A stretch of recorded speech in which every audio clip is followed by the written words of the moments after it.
حقیقت ابدی ہے مقام شبیری، بدلتے رہتے ہیں انداز کوفی و شامی۔ علامہ اقبال اس شعر میں حضرت امام حسین رضی اللہ عنہ کے مقام اور مرتبے کی بڑائی بیان کرتے ہوئے فرماتے ہیں کہ وہ ایک ہمیشہ قائم رہنے والی حقیقت ہے جس میں کوئی تبدیلی نہیں ہو سکتی۔ البتہ کوفیوں اور شامیوں کے انداز بدلتے رہتے ہیں۔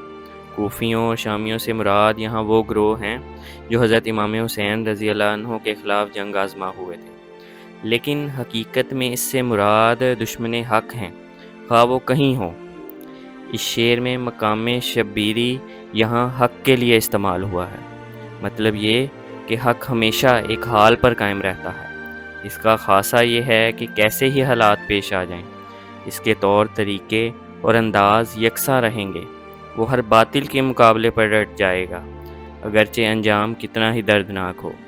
یہی حضرت امام حسین کا نمونہ تھا۔ دشمن حق کبھی فوجی قوت کی شکل میں ظاہر ہوتے ہیں اور حق کے لیے میدان جنگ کا معاملہ پیش آ جاتا ہے۔ کبھی وہ سامراج کے لیے مختلف بھیس بدل لیتے ہیں اور قوموں کی آزادی پر ڈاکے ڈالتے ہیں۔ کبھی مختلف مضامین کی کتابوں اور مقالوں کے ذریعے سے حق دشمنی کی حرص پوری کرتے ہیں۔ غرض ان کے بہت سے ڈھنگ ہیں۔ حق کا شیوا ایک ہے، باطل کے مقابلے میں ہر جگہ ڈٹ جانا اور اسے مٹائے بغیر دم نہ لینا، خواہ کوئی بھی صورت پیش آ جائے۔